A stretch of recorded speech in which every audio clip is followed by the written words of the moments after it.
एक, automotive. Automotive क्षेत्र ने सरकार की मेक इन इंडिया पहल की सफलता में महत्वपूर्ण भूमिका निभाई है। कई वैश्विक कार निर्माता जैसे कि रेनॉल्ट, सुजुकी, होंडा, वोक्सवैगन ने देश में अपना विनिर्माण आधार स्थापित किया है।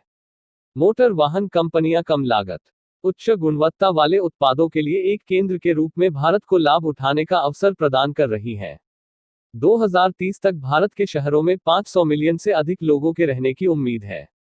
बढ़ती आय के स्तर के साथ यह उम्मीद की जाती है कि भारत का उपभोक्ता वर्ग विस्तारित होगा, जो मोटर वाहन कंपनियों को एक तैयार किए गए क्षेत्रों में अधिक और बेहतर वाहनों पर अधिक खर्च करने के लिए अग्रणी है।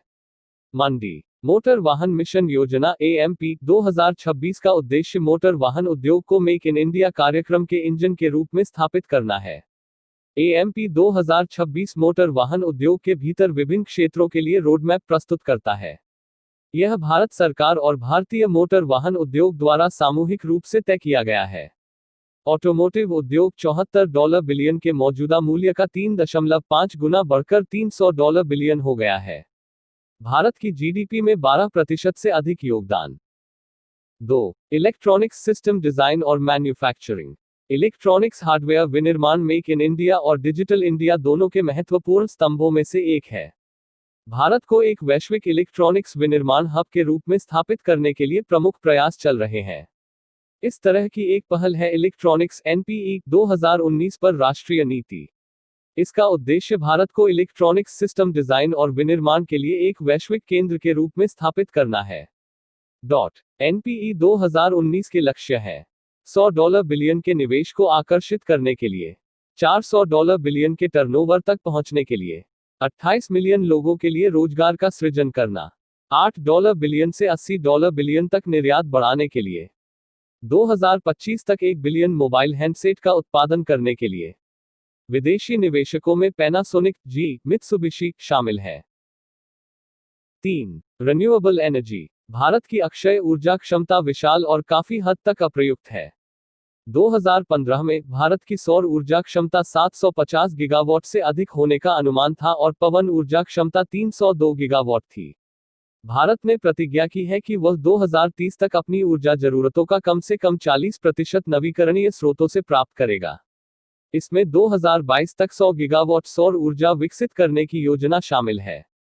अप्रैल 2000 और दिसंबर 2018 के बीच गैर पारंपरिक ऊर्जा क्षेत्र में कुल FDI इक्विटी प्रवाह $7.5 बिलियन था, जिसने 37.84 गीगावाट क्षमता के अतिरिक्त के लिए अनुमति दी है।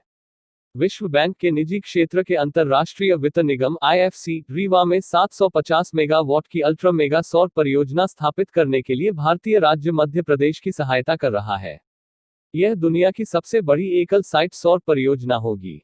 प्रमुख विदेशी निवेशकों में ग्वेनको, मुदजाया ग्रुप, बेरहट, ओरिक्स, ओस्ट्रो, मोजबर शामिल थे। 4. रोड्स और हाईवेज। सड़क परिवहन और हाईवे मंत्रालय ने 2018-19 को निर्माण का वर्ष घोषित किया।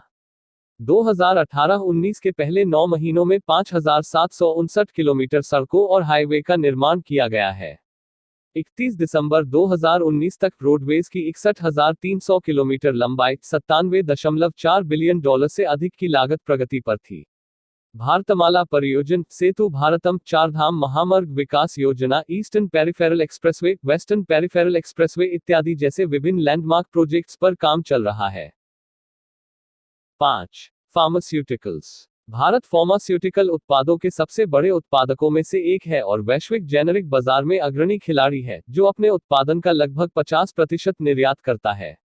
अप्रैल 2014 से मार्च 2016 के दौरान इस क्षेत्र में FDI इक्विटी की आमदनी $2.25 बिलियन थी।